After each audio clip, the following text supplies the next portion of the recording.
আমারই চেতনার রঙে পান্না হলো সবুজ, চুনি উঠল রাঙা হয়ে। আমি চোখ মেললুম আকাশে, জ্বলে উঠল আলো পূবে পশ্চিমে। গোলাপের দিকে চেয়ে বললুম, সুন্দর। সুন্দর হলো সে। তুমি বলবে এ যে তত্ত্ব কথা, এ কবির বাণী নয়। আমি বলবো এ সত্য, তাই কাব্য। এ আমার অহংকার, অহংকার সমস্ত মানুষের হয়ে। মানুষের অহংকার পটেই বিশ্বকর্মার বিশ্বশিল্প। তত্ত্বজ্ঞানী জপ করেছেন নিঃশ্বাসে প্রশ্বাসে।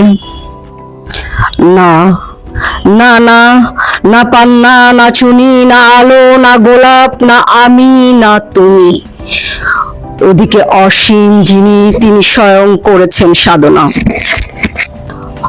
মানুষের সীমানায় তাকেই বলে আমি।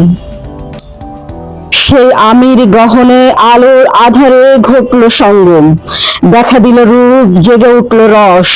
না কখন ফুটে উঠে হলো হ্যাঁ মায়ার মন্ত্রে, রেখায় রঙে সুখে দুঃখে। একে বলো না তথ্য, আমার মন হয়েছে পুলকিত। বিশ্ব আমির রচনার আসরে হাতে নিয়ে তুলি, পাত্রে নিয়ে রং। পণ্ডিত বলেছেন বুড়ো চন্দ্রটা নিষ্ঠুর চতুর হাসি তার। মৃত্যুদূতের মতো গুড়ি মেরে আসছে সে পৃথিবীর পাঁজরের কাছে। একদিন দেবে চরম টান তার সাগরে পর্বতে।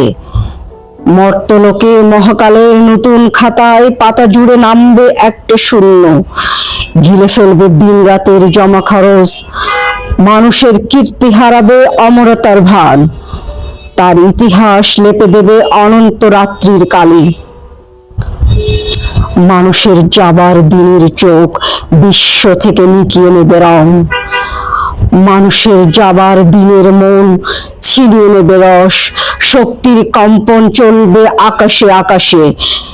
জ্বলবে না কোথাও আলো, বিনাহীন সভায় যন্ত্রের আঙ্গুল নাচবে, বাজবে না সুর। সেদিন কবিত্বহীন বিধাতা একা রবেন বসে নীলিমাহীন আকাশে, ব্যক্তিত্ব হারা অস্তিত্বের গণিত তথ্য নিয়ে। তখন বিরাট বিশ্বভুবনে দূরে দূরান্তে অনন্ত অসংখ্য লোকে লোকান্তরে এ বাণী ধ্বনিত হবে না আর কোনোখানেই, তুমি সুন্দর, আমি ভালোবাসি। বিধাতা কি আবার বসবেন সাধনা করতে যুগ যুগান্তর ধরে? প্রলয় সন্ধ্যায় জপ করবেন, কথা কও কথা কও, বলবেন বলো তুমি সুন্দর, বলবেন বলো আমি ভালোবাসি।